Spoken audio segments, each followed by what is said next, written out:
Breakthrough. Purdue scientists develop a way to track salmonella infection in real time. I'm Steve Belair and this is Breakthroughs.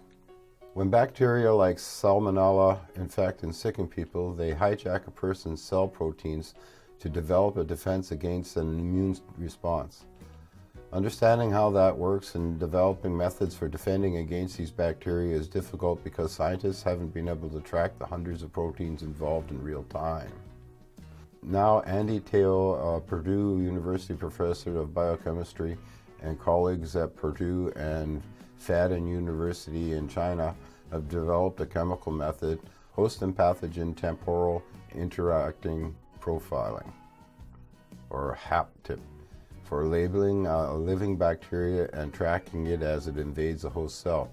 Their findings, published in the journal Chemie, may help improve understanding of bacterial infections and lead to the development of new drugs.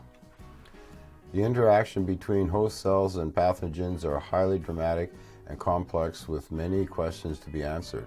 It is extremely valuable to provide a dynamic picture of such interactions during the infection process, the author writes. It is conceivable that the general strategy of HAPTIP can be applicable to many bacteria or virus, thus contributing to the discovery and understanding of host pathogen interactions in multiple infection systems. Salmonella bacteria fends off a cell's immune defense by creating a pocket within the cell, called a salmonella-containing vacuole, in which to hide. The bacteria hijacks and uses hundreds of cells' proteins to do so, making identification of those proteins key to thwarting the bacteria. The HAPTIP method involves labeling the salmonella bacteria with a diazorin group, a chemical group that creates covalent bonds between salmonella proteins and host cell proteins when an ultraviolet light is shined on the cell. A chemical probe enriches all the cross-linked proteins and isolates them from the other cell extracts. Scientists can then use mass spectrometry to identify the proteins.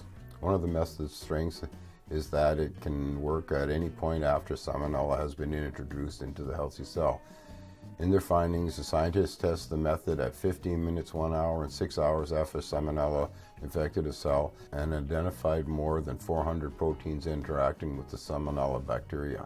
You can design any time point based on when you choose to shine the UV light on the cells, Teo said.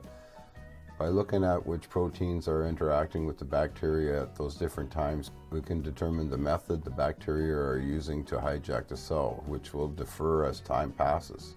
Developing strategies to treat foodborne illnesses that stem from bacteria like salmonella and E. coli could have significant impact globally. The World Health Organization estimates there are 600 million global cases of foodborne illnesses each year, resulting in 420,000 deaths. Oh!